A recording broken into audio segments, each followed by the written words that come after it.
Vous pensez qu'une facture pro forma, c'est juste un devis déguisé? Détrompez-vous.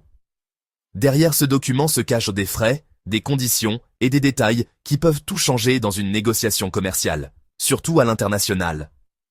Dans cette vidéo, on va décortiquer ensemble chaque ligne, chaque frais, pour que plus rien ne vous échappe. La facture pro, forma, est un document commercial préliminaire, émis par un vendeur avant la conclusion définitive d'une transaction.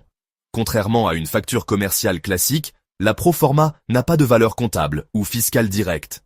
Elle ne déclenche pas de paiement immédiat obligatoire, ni d'enregistrement dans la comptabilité comme une pièce justificative officielle.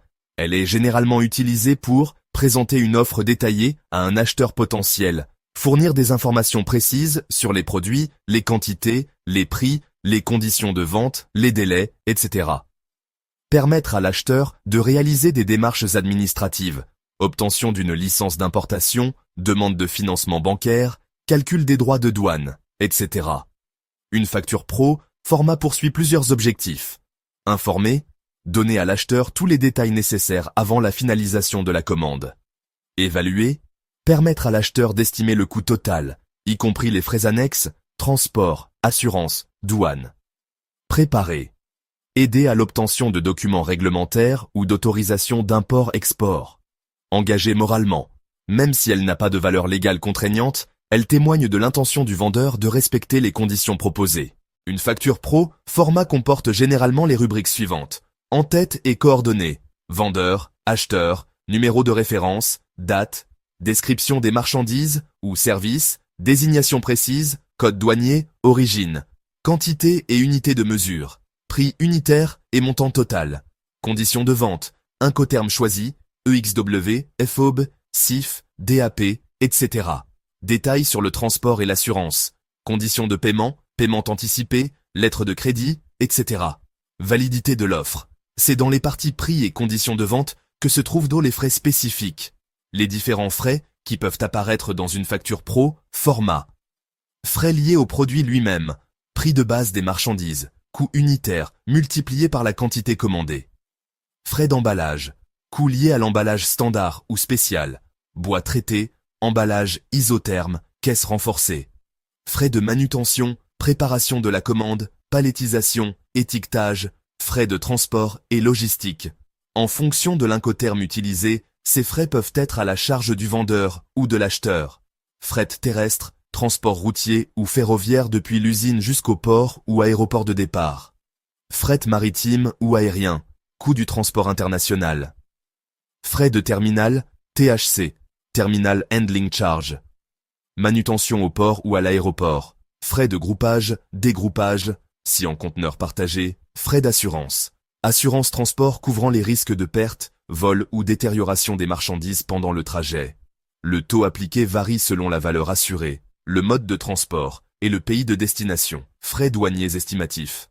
Bien que la facture pro forma ne soit pas utilisée directement pour payer des droits de douane, elle peut indiquer une estimation.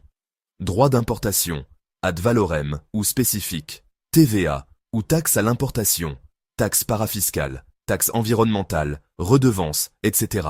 Frais bancaires et administratifs, frais liés à l'émission d'une lettre de crédit ou à un paiement international, virement SWIFT. Frais de certification ou de légalisation de documents, par consulat, chambre de commerce, etc. Importance des frais dans une facture pro forma. Les frais mentionnés dans une pro forma ne sont pas seulement un chiffre, ils ont des impacts concrets sur la prise de décision de l'acheteur. La négociation, un acheteur peut demander au vendeur de prendre en charge certains frais. La préparation budgétaire, l'acheteur sait à l'avance le coût global. Différence avec la facture commerciale. Caractéristiques, facture pro, forma, facture commerciale. Valeur juridique, aucune valeur comptable ou fiscale, document officiel pour paiement et douane. Utilité, estimation et préparation, paiement et enregistrement, droit de douane, estimé, calculé officiellement, engagement, moral, légal et contractuel. Bonne pratique pour l'émission d'une facture pro forma. Mentionnez clairement la mention pro forma pour éviter toute confusion. Détaillez tous les frais, même estimatifs. Indiquez la validité de l'offre, exil 30 jours. Utilisez un incoterme précis pour clarifier qui paie quoi. Joindre éventuellement un devis séparé ou une liste de prix. Conclusion. La facture pro forma est un outil clé dans le commerce national et surtout international. Elle sert de base de discussion et de planification entre vendeurs et acheteurs, en listant non seulement le prix des marchandises, mais aussi les frais annexes, transport, assurance, manutention, droits de douane estimés, etc.